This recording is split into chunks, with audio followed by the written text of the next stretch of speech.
Okie dokie, I think I'm live. Right, I'm just photographing the sun today, so I thought I might as well live stream it and share my view.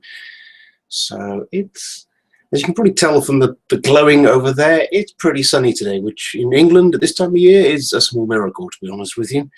And I've still got a bit of a hangover from sleeping until, well, being awake until about 5 o'clock this morning trying to photograph the moon in really bad seeing conditions. So it's a astronomy hangover, not a drinking one. Okay, so I might as well start screen sharing. I'm still getting used to this whole thing, so bear with me. Screen share, Bing, start. I don't think I have to click anything else. I think you should be able to see my view of the sun. I think I enabled the Q&A app, so let me know through that if there's any problems. I'm hoping not. If I'll click, how do I enable it? Yes. So that's active now, so I'm watching that too.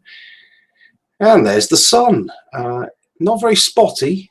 Well, there's one, which if I go to this screen, I can circle with my cursor. There's a little one over here. I've been watching it for about 40 minutes now. It's not really done anything, so it's not an exciting sunspot. Got a bit of a filament going on over here, but there is today, and if I adjust my exposure for this, there is a couple of nice prominences on the sun today. So let's make the sun ridiculously glowy, and there's one. Well, there's a few actually. Look at that one. Check that prominence out. Well, like a volcanic stack it looks like. It's pretty impressive. So you got that one there. I was trying to image it earlier. I did stick a Barlow in and I got a couple, but the seeing conditions go from pretty good to nightmarish, so I've not really stuck a Barlow in today. Although I am going to image the sun at this level of magnification, which is none at all, apart from the cropping factor of the sensor. Again, this is me screen sharing a Ultra VNC copy of my laptop, which is currently outside, covered over, so I could focus. And then over here, I'll just up the exposure just a little bit more.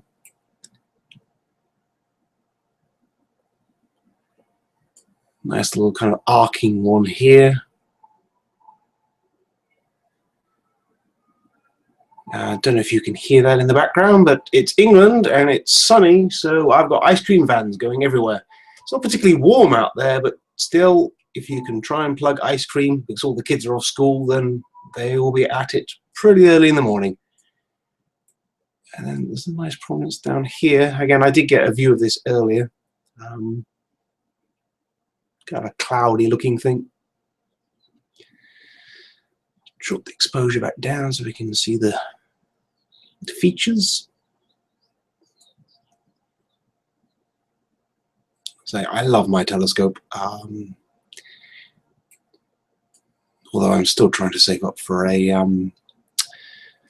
oh, my brain's gone, calcium K telescope, and this one's hydrogen alpha, so you can see lovely filaments, prominences, etc.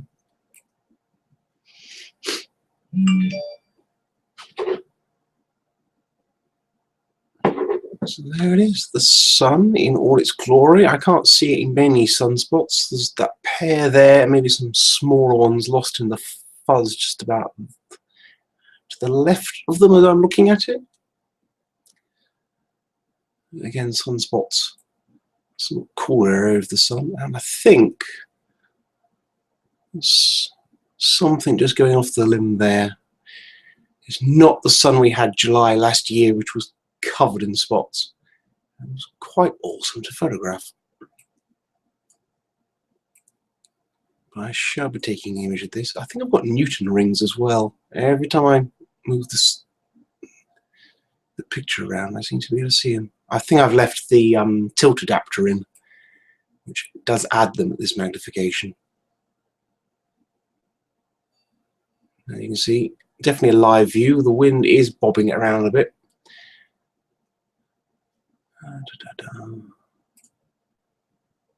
And no questions yet, so at least, you know, I'm guessing people can hear me. Hello.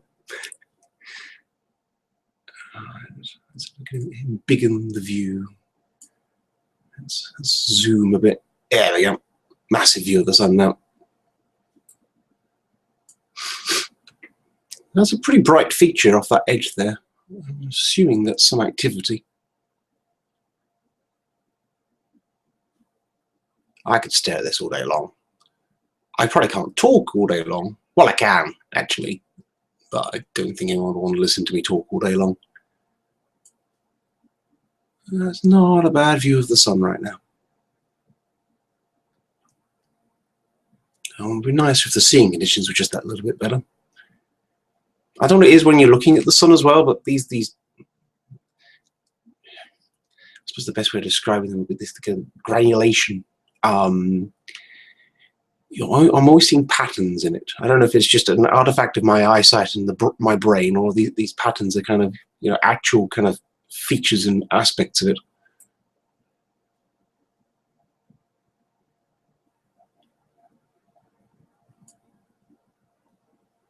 Okay, now we've got this zoom view. Let's up that exposure just a little bit.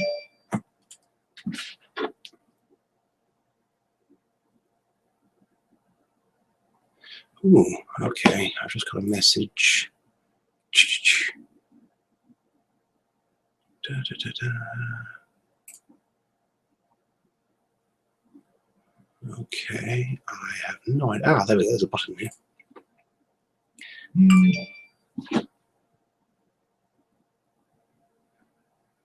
Well, thank you. I've got some people joining me. Yay! Hello, people. Right then. Let's have a look.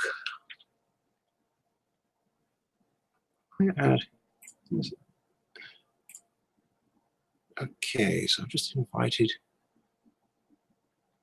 Dylan in. Let's have a go. Da, da, da. Right, back to the prominences. So I'm still learning how to do all this. And not talking to myself and thinking out loud. That's a neat trick. Check that prominence out. That is awesome. I suppose I really want to try and get an image now. That would be useful. Okay, so how am I going to image this? Well, oh, all sorts of messages and all sorts now. People never message me at this time of day. I've just been invited to the pub. You can tell it's sunny out because everyone's like, hey, come to the pub. Although it's actually quite tempting, to be frank with you right now. We're not all alcoholics in this country. Honest.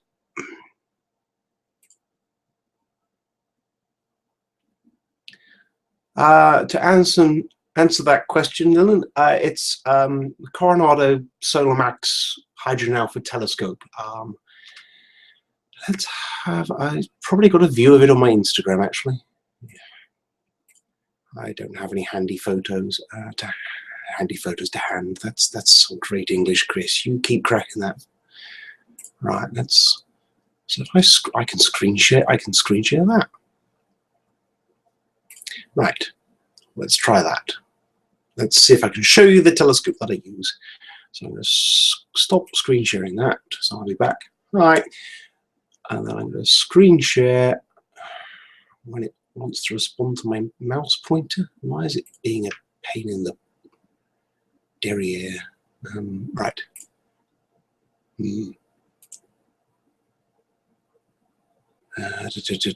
Okay, bear with me 1 second. This is I'm so good at this. There it is. Rig. Right.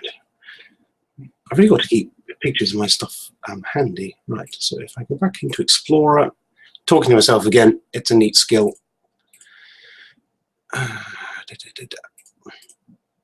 Preview. Okay, my hard drive is taking forever now. Power saving. Right, there we go. I'm ready. Let's try this. Let's screen share a different thing. Right.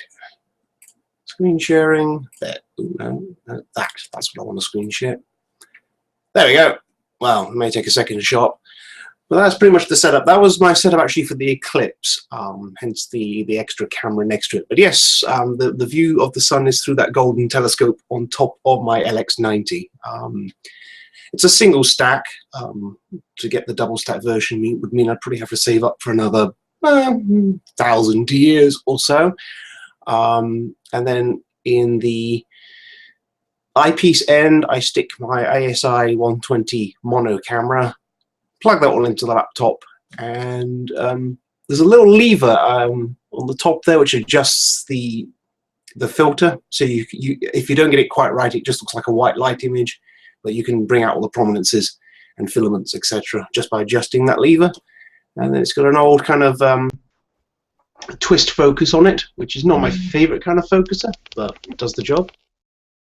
Oh, I can hear typing noises, and I'm not typing, so what's going on there? Oh, hello.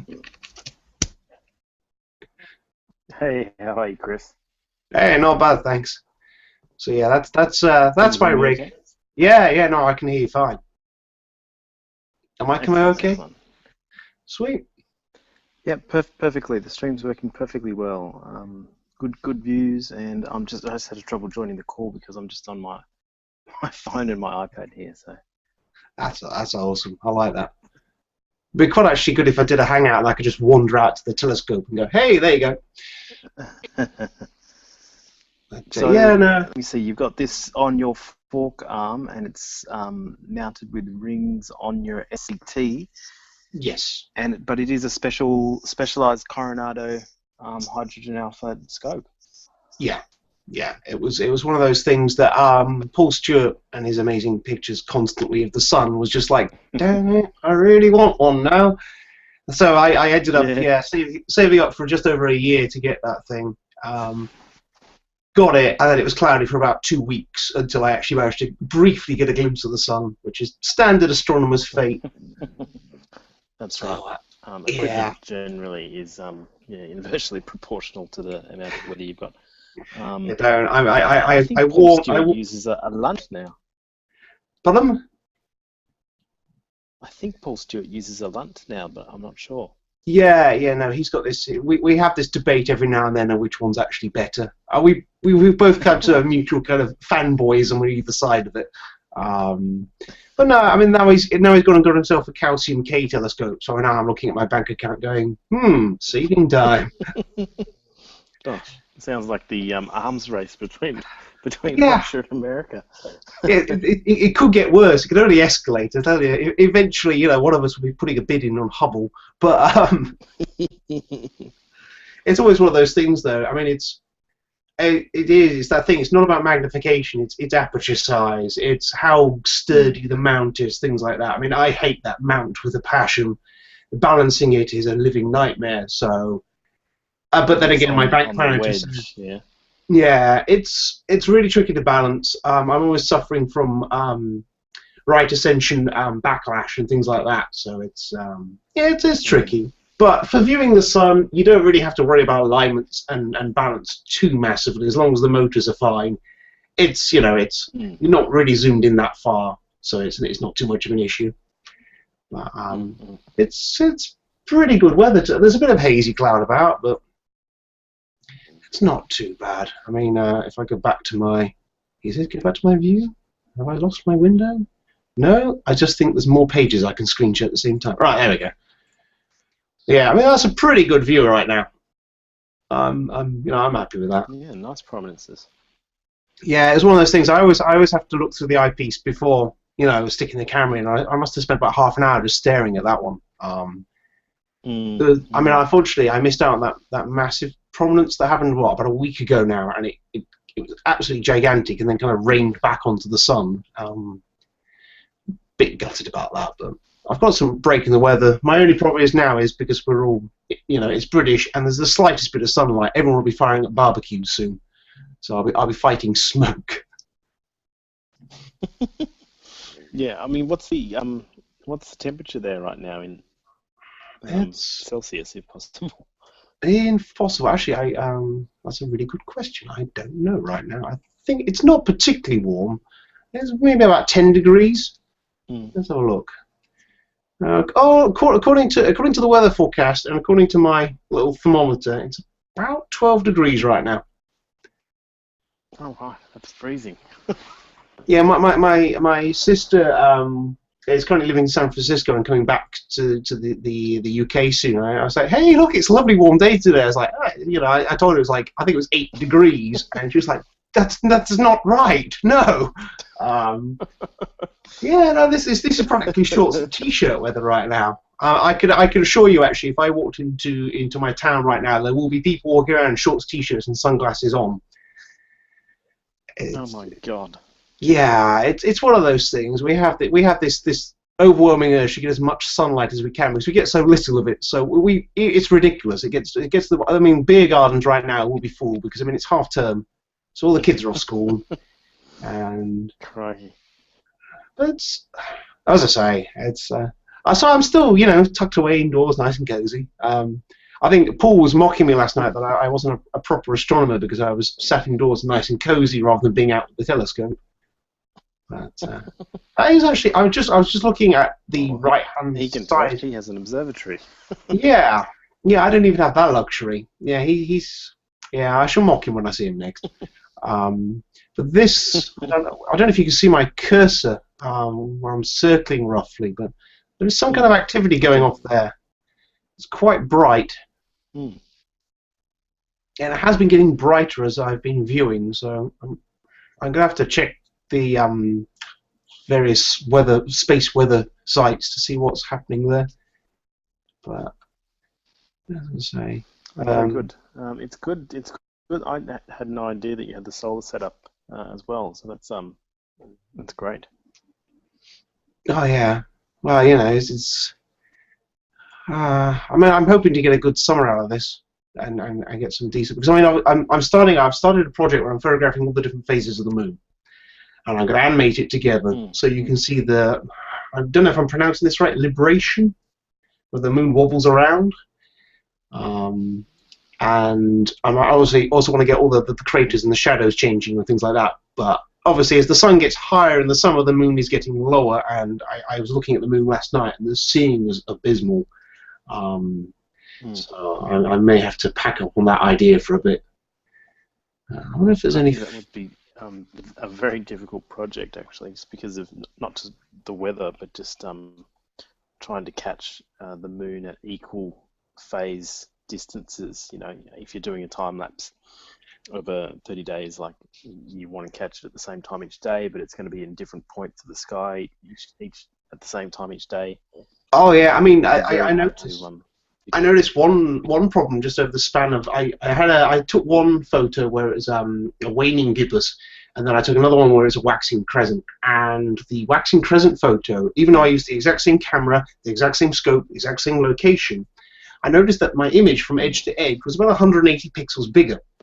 And for a second I was stumped, and then I realised something. Hang a minute, and I double checked in Stellarium, and yes, the moon was, in talking about visually, angularly speaking, was actually a bit bigger.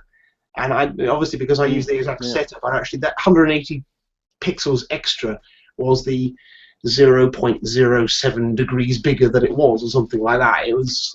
It's little things like that as well. It's a complex project, but I think I'm gonna take a kind of a blunt approach to it, where I'm simply going to photograph it, make a note of the percentage illumination and which phase it's in, and then just get as many different ones as I can, and then run them together to see what I get out of it, and then delete or add where appropriate to smooth the animation out. And just trying to take a very, unscientific, unmethodical approach to it, and my reckoning is the more I get, the more chance I have of getting something. So it's not exactly a well planned project, but it's something I've been trying to. And I did it once over a couple of craters. I got the crater at different phases, and I was fascinated by how the shadows changed and how its overall kind of appearance changed, and it was that kind of led me into wanting to do the whole moon.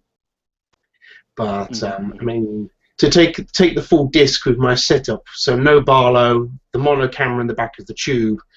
It's about a 72 panel mosaic.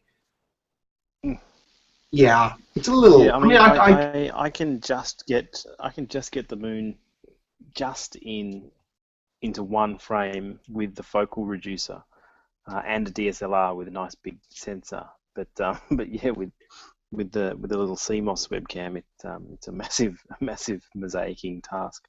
Oh yeah. Luckily, Microsoft Ice, generally speaking, does the job really rather well. I drag the TIFFs in, and within about a minute, I've got absolute failure, or I've got the image that I'm looking for. My biggest problem is, and I'm going to try using different stacking software, but Registax, it hates trying to stack some of the darker Terminator images unless I've stretched the histogram in pip beforehand. So I'm going to look at other ones as well. Yeah. Have you given Auto Stack it a go? I've got it. I've used it a couple of times for sunspots, so I'm probably going to give it a whirl on my moon mosaicing. It works really well. I like it. I'm coming off the edge of the sun there, but let's just whack the exposure out. And again, that prominence seems to have drifted a bit further as well. I mean, that's the thing as well. You kind of have to watch the sun, then go away for about 10 minutes, and then look at it again to spot the difference, because the differences are there, but it's very subtle. At least I find that anyhow. And what camera are you using? It's that ZWO ASI 120. It's a really good camera for its price point, etc. I'm really impressed by it. I think Paul's gone and got the 174 version of it, which is a much faster version. I mean, in currently at full resolution, I'm capturing at 29 frames per second. If I use region of interest, say, I just crop that area there for a tiny bit. I'm currently recording at 183 frames per second. So region of interest really helps with this camera, especially when you're doing sunspots and things like that. But I mean, I think his camera can get up to about 500 frames per second. It's USB 3, which also helps as well. So it's he has quite the camera. Again, something else that I need to upset my bank manager with. And I'm just pretend zooming at the moment with the fire capture software, but again, another kind of arcing prominence just subtly there. I'm hoping all these prominences are indicators that we're going to get some awesome sunspots coming around the corner. I'm hoping. But I mean, that one's somewhat overexposed for that. But yeah, I mean, I'm hoping now for us to do like a big kind of dry run with multiple people, multiple scopes soon. Well, there's a few of us who are keen, and I think because we don't really have that show format as yet, and I think that was part of Virtual Star Party's issue, was trying to get everyone organised and on a night where everyone has clear weather, and try and host it and have a proper show format. It gets very logistically difficult to put together. Oh yeah. Whereas if we just go for opportunity, and we just, because a lot of us are just imaging as whenever we can. Yes. And so if we just keep in contact, and as soon as there's more than two or three of us who are all imaging, we just jump into the channel and keep each other company while we're out there in the cold trying to image something. Yeah, no, absolutely. I mean, it's the weather is random. I mean, the British. No, I've lost my lamp. I have a lamp here because I've realised something. I kind of fade into darkness if I don't have a lamp on over here. But for some reason, it's trying to power save on me for some reason. There we go. yeah, illuminated. Yeah, no, I mean, I think some kind of show format with a lot of people at the same time would be a lot of fun to do, but it is logistically difficult. I mean, the odds of you seem to have the gift of the gab, though. I think you could probably host a few of us. Yeah, I'm still hating looking at a camera and not looking. It's really off-putting. I'm trying this. I mean, this is the other reason I'm doing this. It's practice. as well. But I like Gift of the Gab. I watched that video I did last night. And I was like, oh gosh, oh no. You know, and to be fair, I've not been awake that long either as well. I mean, I was up until about 5 o'clock this morning trying to image the moon and just giving up because the seeing, as I say, was abysmal. And then I tried to find Saturn, but then I remembered that I've got a big roof in the way of Saturn at the moment, so I need to actually physically take my telescope to a nearby field in order to get Saturn this year. So that's a bit of a pain. Although my next test as well is to see how good my bandwidth is on my mobile phone, to see if I can have some kind of internet connection whilst I'm in the field looking at Saturn, so I can perhaps live stream Saturn this year as well, because I'm photographing it every year as it tilts. So I've got 3 years worth of tilt so far, and yeah, I mean that's a very long-winded time lapse, you know. I mean, I don't know how long it takes to go. I know what you mean. Using the 3G or 4G networks here as well on mobile would definitely be a good thing to try to see how far out I can get with the scope and not be anywhere near my house and still be able to join a broadcast or host a broadcast even. I mean, it's definitely something we need to try. Oh yeah, I mean, I think Thursday. I'm not working until Friday evening, and I've got Thursday off and Thursday night off. Right at that poignant moment. Standard. It's always the case, and then it cuts, and yeah, yeah. So I'm hoping to actually try the whole mobile phone thing out this Thursday.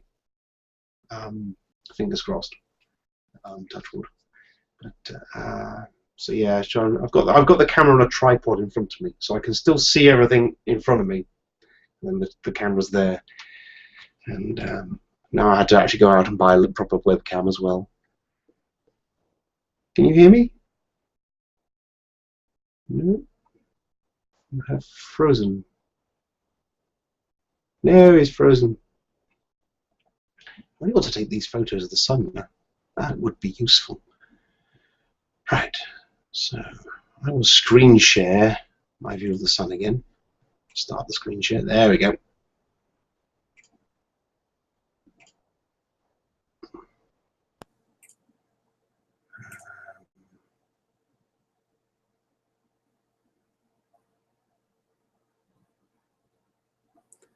Haha. Right then, I've got multiple notifications, and my phone is vibrating. Why's my phone vibrating? I have no idea why my phone is vibrating. Seems anytime you do something on Google, it wants to tell you every second that you're doing something. Right then, the gift of the gab. Well, I suppose I do talk a bit too much, right?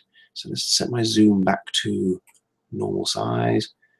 Oh, I'm getting a loud beep now. What's that about? Why do I have a loud beep?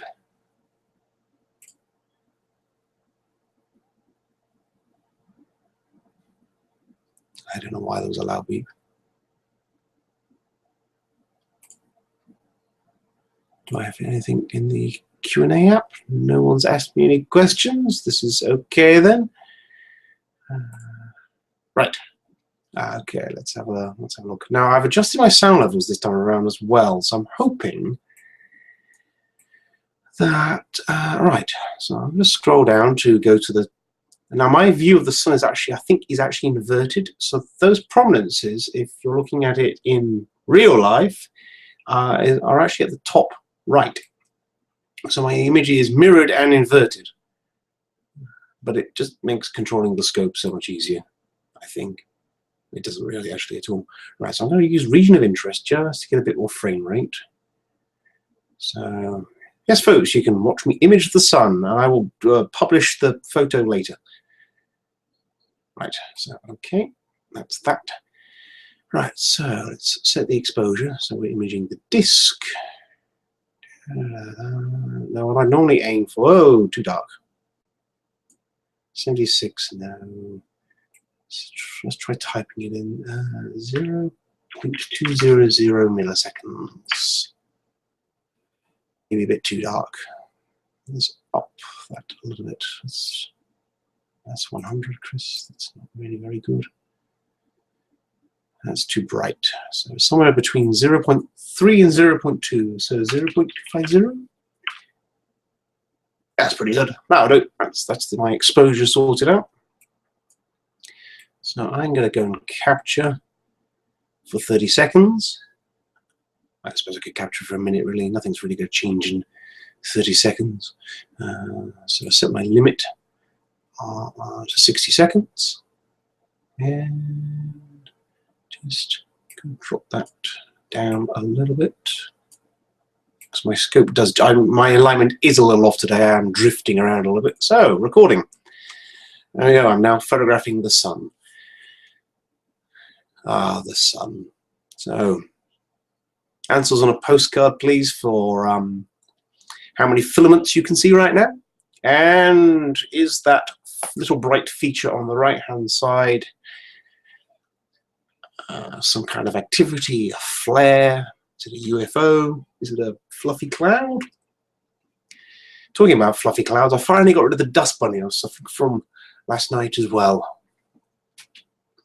So yes, live view of the sun with an inane British guy rumbling over it. And I'm getting clouds rolling in just as I start to image.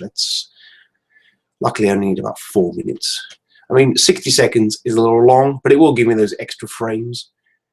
I mean, to be honest with you, I normally stick to about 15 seconds, just because there really isn't that much need for that many frames. But hey, why not? Let's experiment. It's all part of the fun. Right, so I've imaged that section of the sun. So I now scroll up. As you can see, my camera is a little bit off because I'm also scrolling to the right there. Right, so. And will that do? Yeah, that'll do. And capture. I don't have a little tiny focal reducer for the scope. Not that I really need one either. I mean, this will produce an image once I process it, which isn't particularly large for print. It would be about 1,500. By the time I've done the prominences and add a little bit of black border to it, about 1,500 pixels across, which isn't printable resolution. The images actually that you could probably see behind me when the webcam was looking at me, those are mosaics. I normally stick a 2x Barlow in for that. I might try a mosaic today. I'm not sure. Might stick the Barlow in a minute. But might as well get a no Barlow image. I might run outside, and you'll see me adjust focus and magnify a bit. And I'll pretty image the sun with the Barlow. The nice thing about doing this as well, remote-wise, whilst the detail isn't as good as being physically next to the laptop, I don't have to worry about glare from the sun. Normally I'm sat next to my laptop with a blanket over my head. Right, so that's that. Now let's up the exposure so I can see the prominences. And there we go. I think that's bright enough. I don't want to overexpose them. I want to keep some of the detail as they get closer to the disk of the sun. Something around there, maybe? Yes. I'll try that. So, 10 times brighter. Kind of. Well, 10 times the number of milliseconds of the exposure anyhow. And record. And then I simply, once this record is over, I will scroll, pan, tilt, whatever you want to call it, up to the top, and it reaches the top of the sun. And I shall have to process my Barlow images from earlier as well. Now, what would be absolutely awesome would be if a plane flew over the front disk of the sun right now. I've seen that once before. I never managed to image it, but it was kind of cool seeing the trails from the engines. Or the International Space Station zip past. That would be awesome. I need to look into that kind of thing. Or, I've never seen one yet, an actual flare. I've not seen one. Paul Stewart, my hero and anti-hero, has unfortunately captured flares, and I have yet to see one. Every time there's flares been going off, it's either been cloudy here or I've been at work. Oh, bit of wind. Okay, now let's move the sun down. Yes, I'm moving the sun. Need to move it back over here as well. Something going off over here, quite bright. And capture.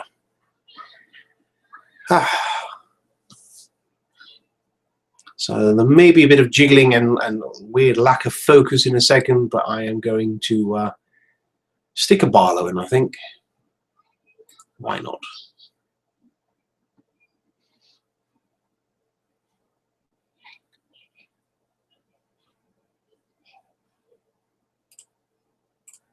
Now, when I image the sun, admittedly I'm using a black and white camera, so I have to add the colour in afterwards. I know, how shocking.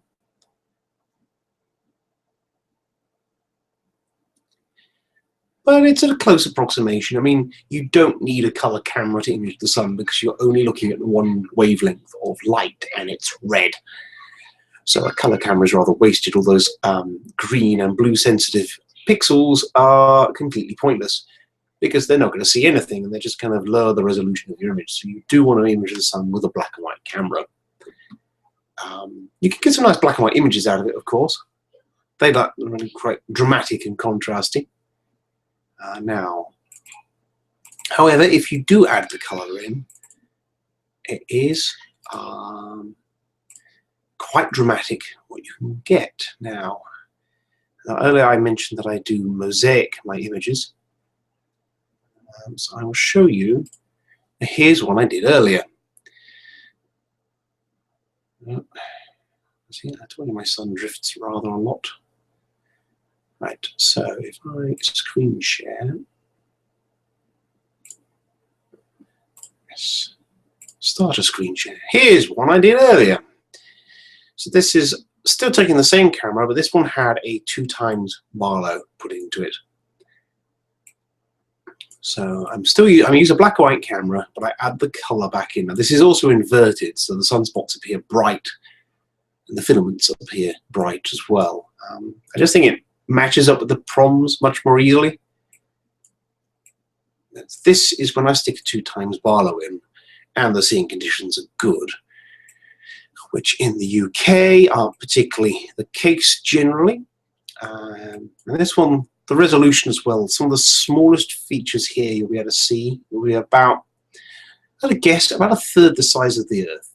I would say something around that sunspot there is around Earth size, maybe a bit larger, maybe the smaller sunspot, somewhere around that kind of size,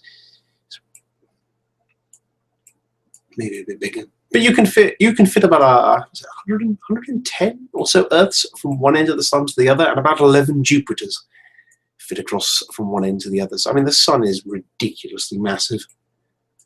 So these sunspots and the kind of swirling lines around them, which are absolutely fascinating to look at. And if you do time lapse them, they move around. You'll see, I presume, plasma flowing across from one point to another.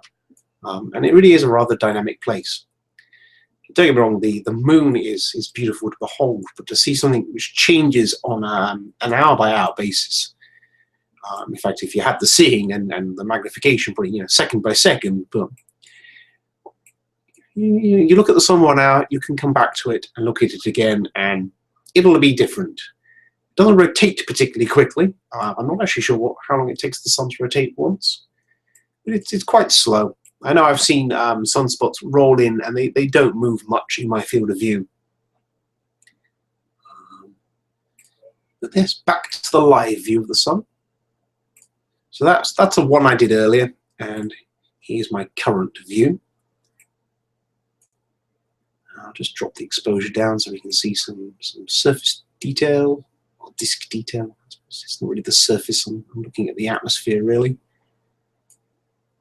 Let's type in a decent exposure, 0.250. There we go. Right, I think there may be a bit of shuffling around, but I think what I'm going to do is now I'm going to stick a Barlow in and have a look at the sun with a bit more magnification and potentially a bit more detail. So please bear with me. There will be some silence. There will be some wobbling of the view because, well, I will be fiddling with the scope, and it does make the mount wobble quite a bit. There you go, there's a nice big view of the sun, which I shall leave you with. Ah, look at that. See, sunspots. And why can I not have the flare today? That would be awesome. Live flare. Right, I'm just going to go and change that Barlow. Back in a moment or 3, depending on how long it takes me to adjust the focus.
All right.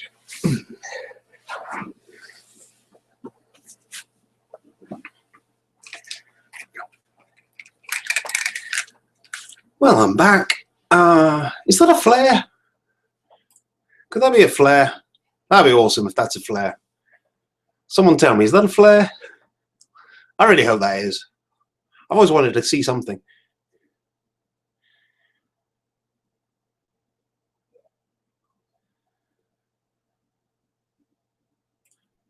Right then, okay, I've opened up the Q&A app. I've got a question here from Richard asking me about my setup. So I'm using a hydrogen alpha telescope, which looks at the HA end of the spectrum. So it's basically the very red end of the spectrum. There is a proper term for it. I think it's when something jumps from one shell to another within the atoms of hydrogen. I will look up a proper explanation for that, but it's a Coronado Solamax 2 telescope. It's the 60mm single stack version with the 10mm blocking filter. So it's a specialist telescope made by Coronado. Quite expensive, but well worth it because, well, you get views like this. In fact, I can show you a picture of my rig. He says, rig JPEG preview. Right, so select something to screen share. It's going to jump back to my face for a second. Sorry about that. Select. There you go. So that's. I'll give it a second to show. I think it should be showing now. So that is my setup. The Coronado is mounted on rings on top of my general telescope, which is the LX90. So it's the gold telescope there. And then I use the ASI 120 mono camera plugged into the back of that with a Barlow. I'm currently using a 2x Barlow to get the view, which is, I think, a flare. I'm not sure. I hope that answers your question anyhow. I'm still practicing this whole talking to a camera thing.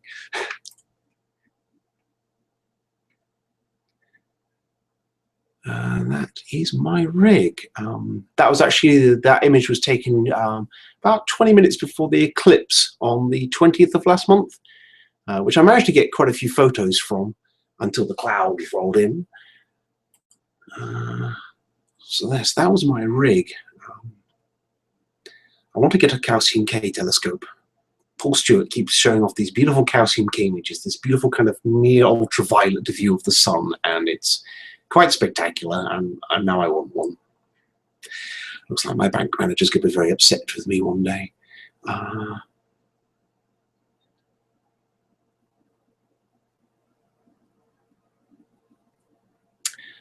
How do I polar align during the day?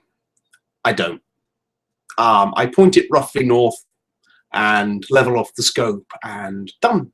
So it is drifting. I mean, sometimes if I didn't realize it told me today that it was going to be cloudy, and I saw some clouds rolling over when I packed up the scope last night. If I'd known it was going to be sunny, I'd have left it all polar aligned and set up for the daytime, and I'd have had beautiful tracking for the sun.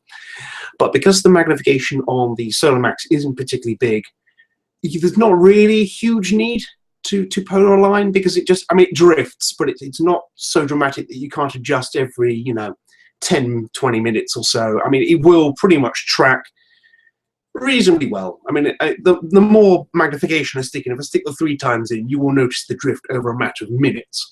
With the 2 times, it's probably a matter of 5-10 minutes, and with no Barlow in whatsoever, a matter of probably half an hour to an hour, you'll notice substantial drift. As I say, as long as it's pointing roughly north when you set it up and it's level, you're not going to have too many issues with it. He says, this is coming from an amateur who's only had that scope for a year now. The professionals are probably like, oh dear Chris, that's not how you do it. But it works, and I get images out of it, so it's not too much of a thing to worry about. Thank you for that question. I've got questions and people watching. It's kind of awkward and nervous now.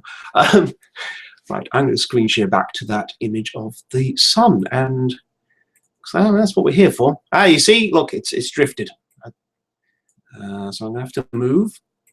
All right, I actually want to capture this, because that looks like a flare to me. It looks like something. I'm not sure what, but so what I'm going to do is I'm going to set region of interest. So I just want a little square there, like so. Okie dokie. Right. So now, because I've set a smaller area to image,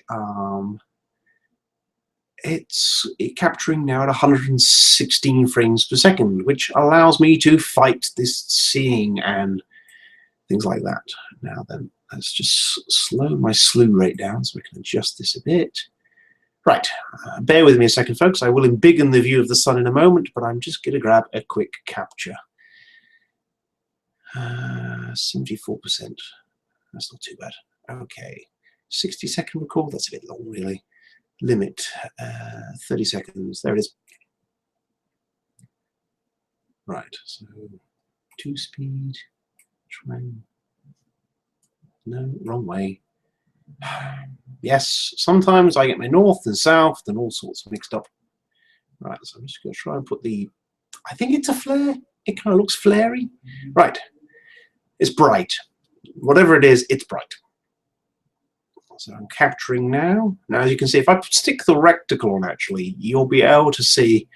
So yeah, the flare is what just sat next to that second circle, the second one in or out, depending which way you're going. And if we watch, it will drift. So yes, but it's as I say, alignment isn't hypercritical unless you're doing a mosaic, in which case then yeah, you want to kind of adjust it as best as you can. But I mean, when I'm drift aligning at night, I get the LX90 to do a 2-star alignment. I find a star low to the south, and I watch its drift for about 7 minutes or so, and see how far it's moved. If it's dramatically moving, then I'll make adjustments before those 7 minutes are up, and I'll do that about 2-3 times. And normally the third run, it probably may move the tiniest amount, and then that's normally me drift aligned. I think 7 minutes is enough for then something like PhD, assuming that my backlash isn't killing me, to kind of compensate for. Again, I'm not an expert. I've only been doing astrophotography now for on and off for a couple of years, 3 years, 3 years now. Well, actually, technically, I got the scope about 4 years ago, but I then spent 6 months in Australia and then clouds and then work and things like that. So yeah, about 3 years I've been doing it. Back in the day when I used to thought you could image Jupiter with an SLR. But with my SLR, you can't do video with mine. It's not that. So as you can see, it has drifted. So it's quite quick actually. So my alignment's pretty shocking today, to be fair. But hey, it's good enough. So yeah, I think that's a flare. There's definitely a filament there. So I'm going to go back to max view so everyone can enjoy a decent sized view of the sun. Let's get some zoom on. Let's embiggen it. So it's a bit grainy and maybe a little out of focus. My apologies. I'm going to turn the reticle off as well. That's not really necessary now. I can flip things as well. Oops. Right. So let's have a pan around the sun. Let's see if we can find those sunspots.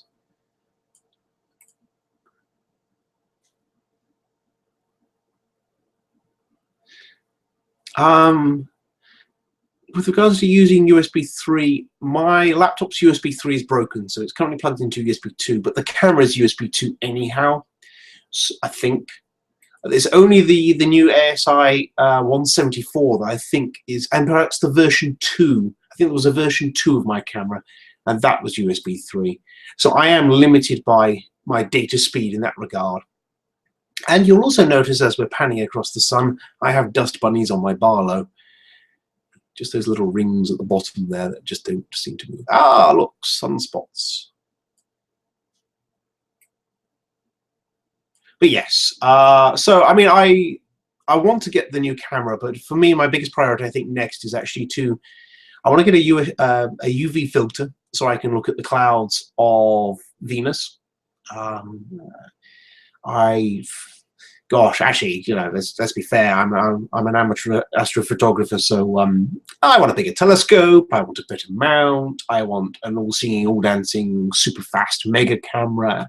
Yeah, but I will probably get the newer one so I can go to USB 3 and get higher frame rates. Just to, you know, the more images I get, the more I can alleviate the horrors of bad seeing, or spend a fortune trying to build some adaptive optics. That would be fun.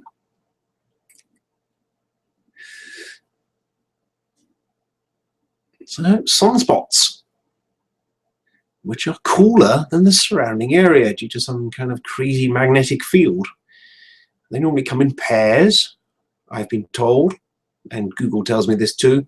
So you've got like a magnetic loop from one end to the other, which would be awesome to see. Definitely want to see one of those. And of course, all the filaments that we can see are actually prominences, but we're just viewing them flat on. And I try to click my controller then on my Google Plus screen. I'm a genius. Right then. Ooh, bit of wind.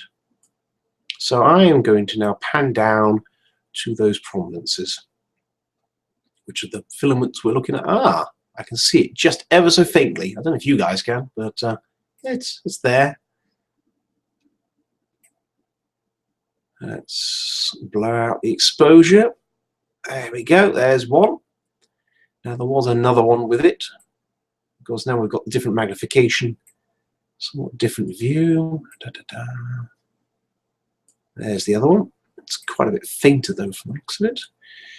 So I'm using 5 millisecond exposure time, but I can adjust. Let's go to what they call the moon settings.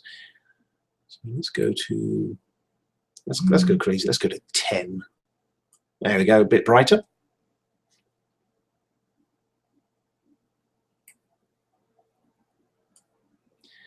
I mean, it's, what amazes me about these prominences, of course, is they're bigger than Earth.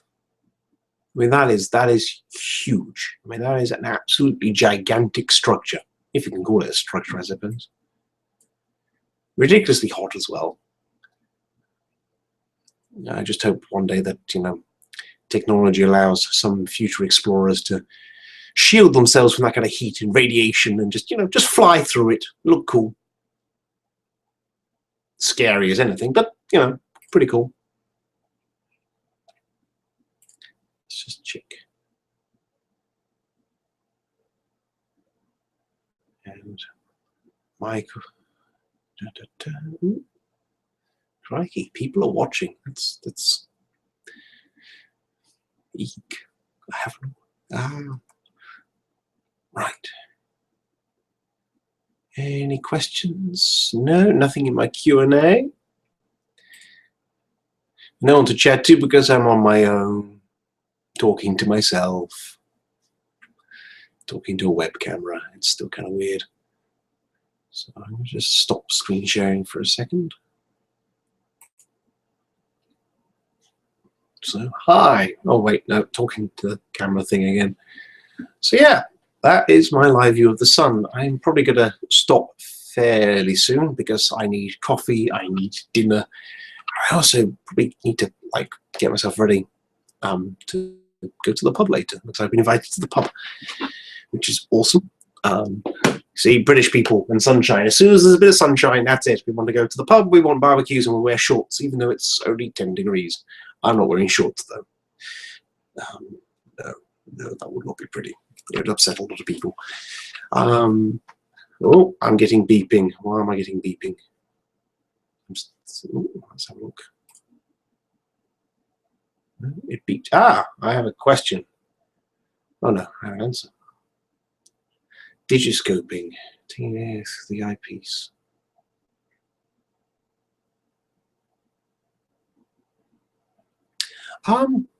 The PST, I know people have imaged successfully through the PST with various imaging cameras and Barlows. So I know it's definitely doable. I think people have had to make adjustments though, get extension tubes to get it to focus correctly. I'm not entirely sure because I've never used the PST, but when I was shopping around for which solar telescope I wanted, I did see a few people remarking on that it's a really good option. I mean, it's a fantastic telescope, but you do need, I think, extension tubes to be able to get it to focus. But if you've got any of those old extension tubes kicking around from general astrophotography and stuff like that, they will do nicely. But yeah, no, I think that will work quite nicely. 3 times Barlow, depends on your seeing conditions, and I don't know what the field of view of the PST is. You might want to try no Barlow and possibly just a 2 times in there as well, just to give you the options, especially when the seeing conditions are pretty bad. I mean, my seeing conditions are always bad in that garden because it's especially when it's been wintry and raining. It turns out because my garden seems to be mostly out of clay, so the water seems to be sat a few inches under the surface and squelches. My telescope sinks slowly, which makes alignment brilliant fun. And then obviously as the day warms up, all that water starts evaporating up and just gets in the way of the seeing conditions. So I'm really hoping it doesn't rain for a while and my garden dries out. make life a lot easier. But no, I think that'll work nicely. I'd certainly be interested to see what kind of images you can get out of it. Heck, I love looking at any kind of images of the sun, space in general. So yeah, no, definitely give it a go. Heck, you know, what can go wrong? It either works or it doesn't, or you kind of learn something from it. It's always kind of fun experimenting. All right, I shall screen share the sun quickly again, just before I depart. That prominence is pretty awesome. Okay, some interesting interference lines. I'm not sure what that's about. Check it out. It's not a bad prominence. I might actually take a quick image of that one. It's there, isn't it? It should be done. Right, so go back to regular zoom. So let's use region of interest. That bit interests me. Alrighty. So now, because of that, 98 frames per second with that exposure time. Can I just drop the exposure a little bit and squeeze a little bit more speed out of it?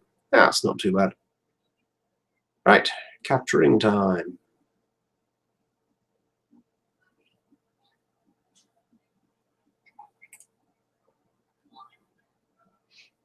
As I say, I will be publishing my images later, both on my Twitter and on my Google Plus page as well. So you'll be able to see what this wibbly wobbly view turns into with a bit of stacking and processing.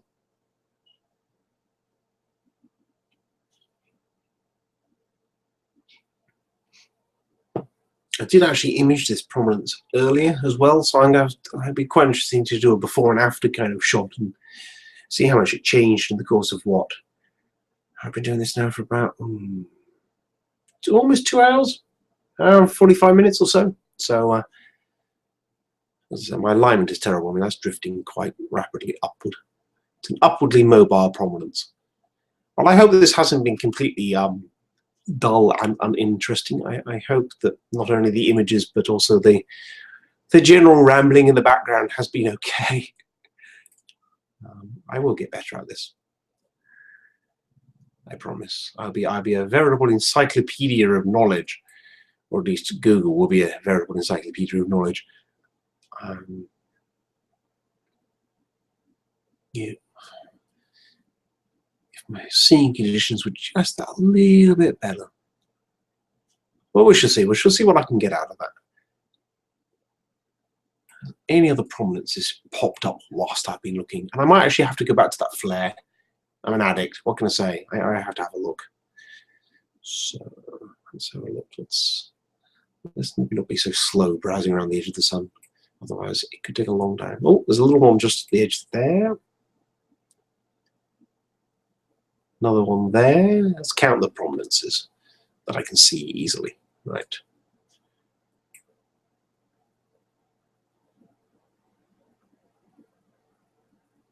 Nothing particularly over this side so far. Oh, a couple there. Quite faint. Some kind of fluffiness to it there. And a few smaller ones. Not massively active. As I say, the one sunspot as well is, don't get me wrong, wouldn't want to mock it. It is still a gigantic feature, but it's a shame there's not actually a bit more activity today. But hey, it's sunny and I'm British. I can't complain too much. Right, so I've just completely underexposed. There we go. Back to looking at the details. And that's still there. That feature still, but it seems to have changed shape. I will image it again and then make some comparison shots.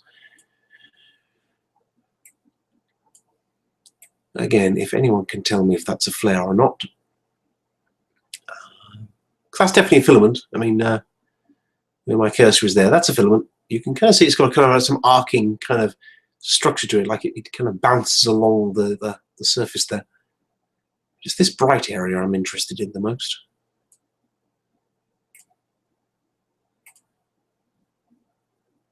Let's go for a regular size zoom. There we go. It's really tiny images I'm taking there actually. Let's go back to full size. Let's get a bit more in.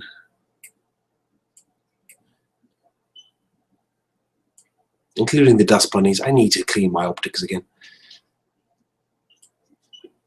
Okay, decent sized region of interest, get the filament in there, and record. But I think I should be finishing up soon.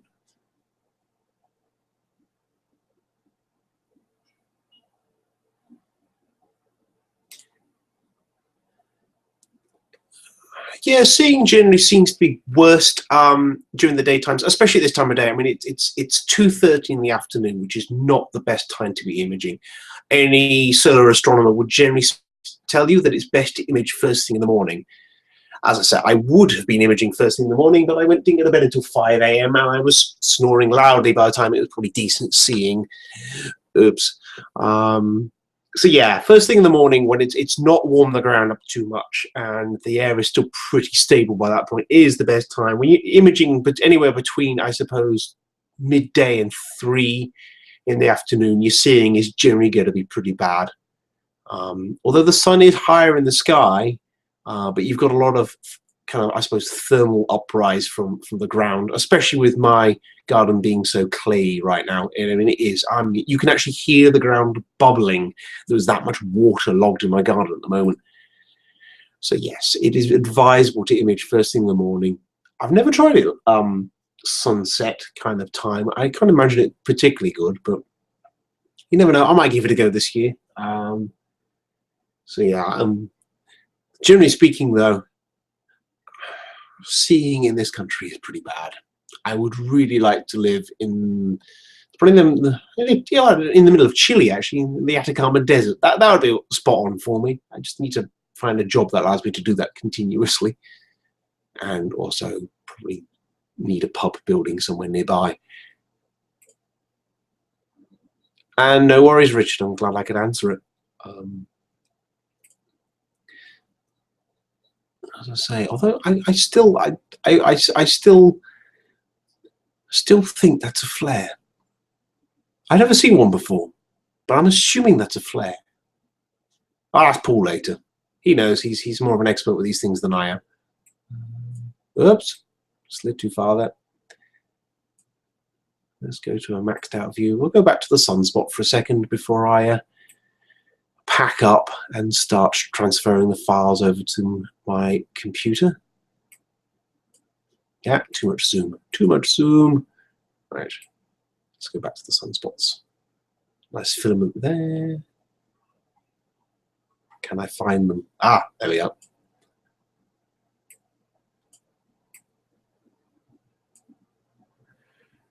So I want to say 2 sunspots and maybe some little friends next to them. I'm not sure what that is.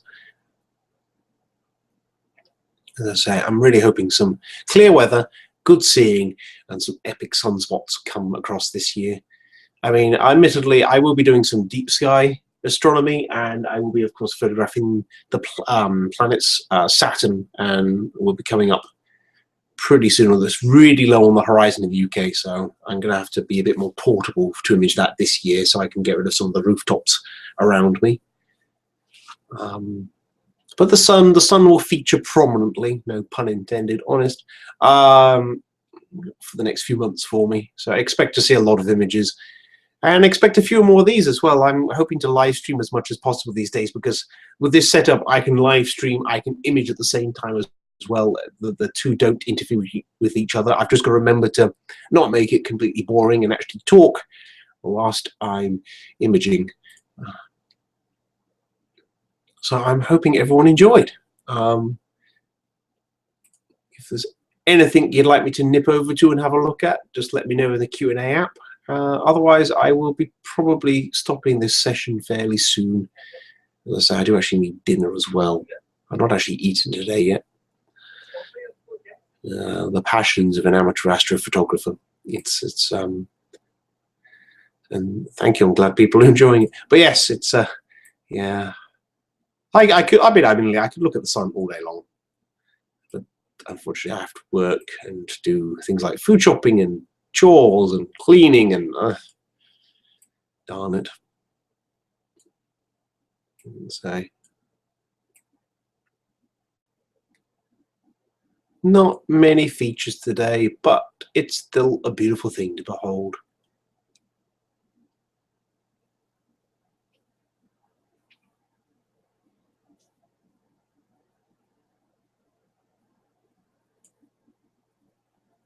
The seeing isn't too horrific now. Certainly not the worst I've ever encountered.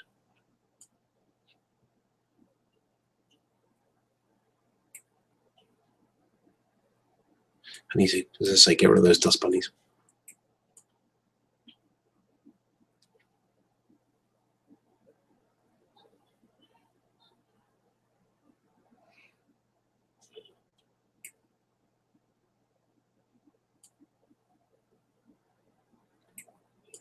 Let's just take the zoom back to proper non-digitally zoomed, a bit sharper that way.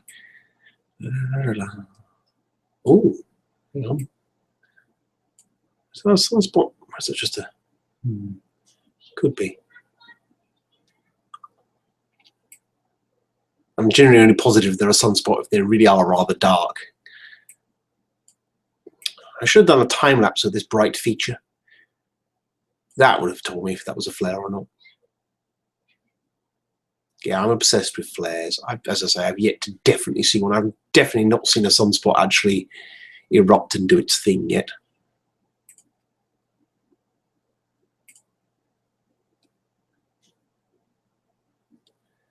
Multiple notifications. I don't know how long I've been streaming for now. Good grief. I told you I can waffle on for hours. Well, that's it, folks. I think I hope everyone enjoyed the view of the sun. I will be doing more